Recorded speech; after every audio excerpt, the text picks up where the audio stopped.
wabarakatuh. Alhamdulillahirabbil alamin wa bihi nasta'in wa ala umuri dunya waddin. Wassalatu wassalamu ala asyrafil anbiya'il mursalin sayyidina wa maulana Muhammadin wa ala alihi wa sahbihi ajma'in wa ba'du. Alhamdulillah, puji dan syukur mari kita panjatkan pada Allah Subhanahu wa taala atas limpahan nikmat rahmah, kasih sayang dan hidayahnya. Kita dimudahkan oleh Allah Subhanahu wa taala sampai dengan hari yang ke-12 ini dimudahkan oleh Allah Subhanahu wa taala untuk melaksanakan ibadah Isya dan salat tarawih yang fadilah dan keutamanya luar biasa istimewa. Kita berharap kepada Allah Subhanahu wa taala semoga seluruh rangkaian amal kita diterima oleh Allah Subhanahu wa taala. Amin Allahumma amin. Jamaah sekalian yang dirahmati Allah Subhanahu wa taala. Di malam ke-12 ini saya ingin mengingatkan kepada saya dan jamaah sekalian yang dirahmati Allah Subhanahu wa taala bahwa Ramadan itu adalah waktu yang luar biasa istimewa karena telah ditegaskan oleh Allah Subhanahu wa taala bahkan jauh sebelum penetapan oleh Umar bin Khattab. Kapan itu? Bahkan sejak awal ternyata Ramadan telah dipilih oleh Allah Subhanahu wa taala untuk menjadi waktu turunnya Al-Qur'an. Karena itu jemaah sekalian rahmati Allah Subhanahu wa taala, pada kesempatan yang mulia dan istimewa ini saya ingin mengingatkan 4 hal penting. Yang pertama jemaah sekalian rahmati Allah Subhanahu wa taala tentu adalah asyam, puasa. Insyaallah sudah banyak yang membahas bab ini. Namun kita perlu memahami surat Al-Baqarah 183 ini luar biasa istimewa karena pertama kali memanggil orang-orang yang beriman, orang-orang pilihan, dan kita termasuk di dalamnya. Ya ayyuhalladzina amanu, wahai orang-orang yang beriman. Berarti yang tidak beriman tidak dihai, ya, tidak dipanggil. Maka ini luar biasa istimewa. Yang kedua, kutiba alaikumusiyam kama kutiba alal ladzina min qablikum. Puasa ini adalah amal yang teristimewa di mana jemaah sekalian rahmati Allah Subhanahu wa taala langsung Allah sendiri yang akan membalasnya. Langsung Allah sendiri yang akan memberikan hadiahnya. Langsung Allah sendiri yang akan memberikan pahalanya. Kalau Allah sendiri yang memberikan tentu jauh lebih luar biasa istimewa dibandingkan dengan selainnya. Maka jemaah sekalian berarti Allah Subhanahu wa taala, untuk yang pertama mari kita kuatkan. Kita kuatkan di samping kemanfaatan yakni dibalas langsung oleh Allah Subhanahu wa taala dari unsur semua unsur, salah satunya unsur kesehatan jemaah sekalian rahmati Allah Subhanahu wa taala. Puasa ini memberikan dampak dan manfaat yang luar biasa besar. Mohon maaf saya pernah diuji sakit. Ternyata salah satu obat yang sampai sekarang masih saya lakukan itu adalah puasa. Sementara obat-obat yang lain itu banyak di antara obat-obat itu sudah dihentikan. Sudah boleh diberhentikan oleh dokter, dan kemudian puasa ini yang diminta untuk selalu dilakukan.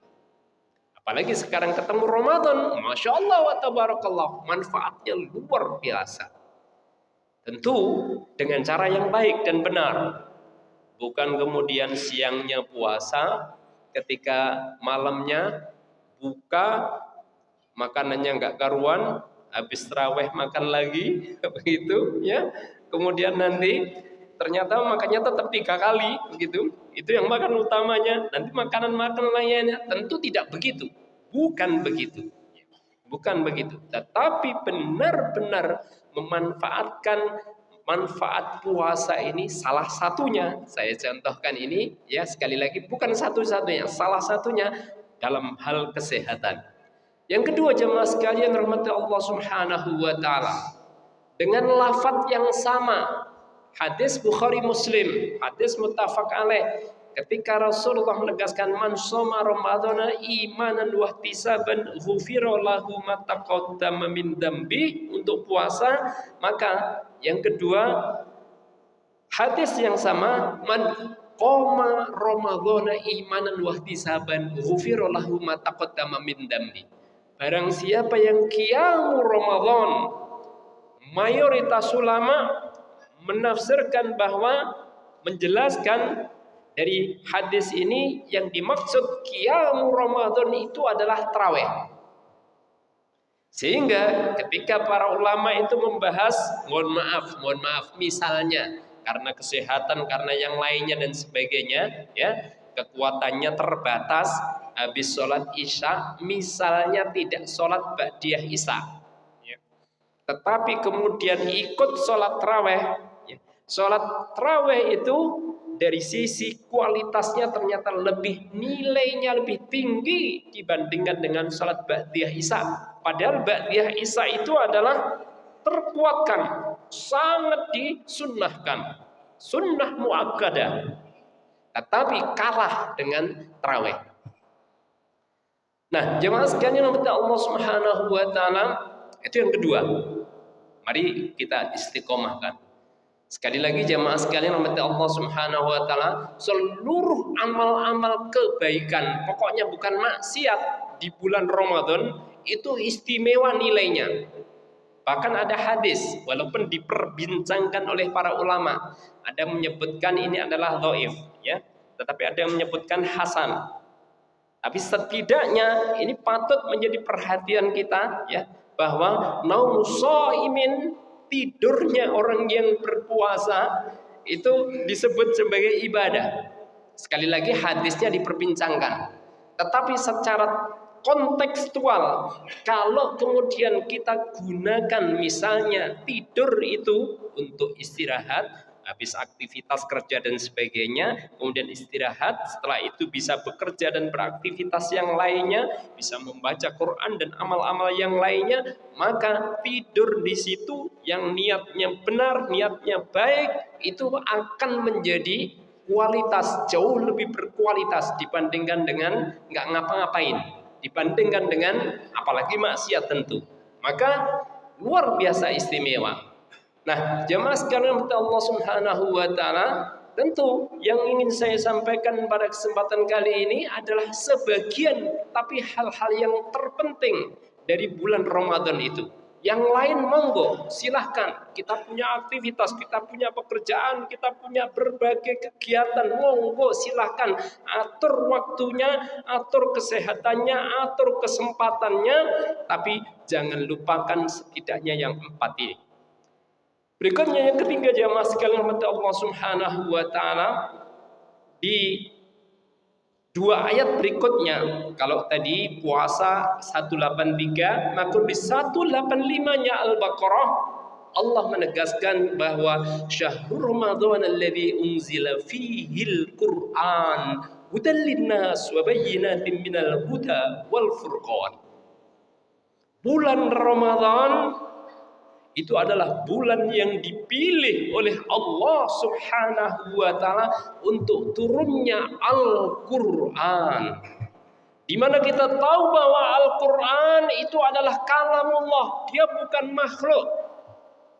Imam Ahmad, Imam Syafi'i rahimahullah, beliau bahkan siap untuk disiksa oleh penguasa pada waktu itu untuk mengatakan Quran itu makhluk, tapi beliau tegas bahwa bukan, Al-Quran bukan makhluk, tapi Al-Quran itulah kalamullah, sampai beliau diseret dengan kuda, disiksa sedemikian rupa oleh penguasa, tapi beliau tetap tegas, beliau tetap kuat bahwa Al-Quran itu adalah kalamullah, dia bukan makhluk. Karena itu jamaah sekalian Allah Subhanahu wa taala, pada kesempatan kali ini saya ingin mengingatkan bahwa saking istimewanya bulan Ramadan, ternyata dari 12 bulan dalam 1 tahun itu hanya Ramadan yang dipilih oleh Allah Subhanahu wa taala untuk menurunkan Al-Qur'an dari Lauh Mahfuz ke langit bumi.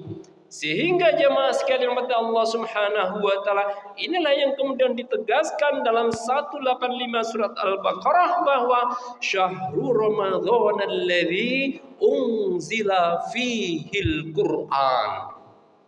Bulan Ramadan adalah bulan yang dipilih oleh Allah Subhanahu wa taala untuk menurunkan Al-Qur'an. Yang setidaknya pada ayat ini ada 3 manfaat besar. Tentu masih banyak yang lainnya, tapi pada ayat ini kita mendapatkan 3. Yang pertama adalah hudan linnas, petunjuk bagi manusia.